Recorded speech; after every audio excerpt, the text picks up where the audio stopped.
It had been billed as a peace march, but there was no mistaking who the thousands of Turkish protesters supported. Bashar al-Assad is defending his country. He is defending the unity of his nation. He is only doing his own job, and no one should interfere his policies. We are against the plan of the imperialists in the Middle East. We are against imperialist intervention in Syria. Syrian people and the people from Antakya will manage to do this themselves. They're chanting, Americans are murderers and the Turkish government collaborators.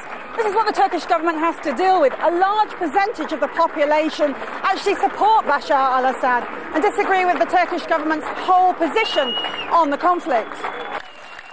The crowd swelled to a few thousand, with people coming into Antakya from the surrounding villages. Many were clearly fed up with the number of Syrian refugees who have fled to Turkey. It's making us very uncomfortable that the Syrians in Antakya have more freedom than us. Do we accept this? No, the crowds reply.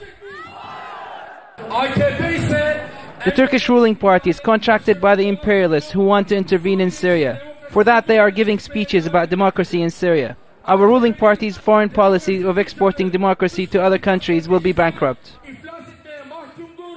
The refugee crisis has become a political issue in this border region. Those kept in camps are out of sight and so out of mind. Not so the refugees who are staying in flats and homes in the city.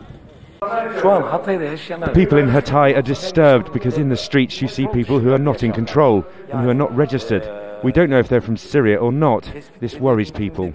And they are afraid the incidents could spark something in our country. Half the people who live in this province are Alawites, a branch of Shia Islam. They feel threatened by the growing numbers of Sunni refugees crossing the border and the position the Turkish government has taken in support of the Syrian opposition. They're calling for peace, but a peace that leaves President Assad running the country. Sue Turton, Al Jazeera, Antakya.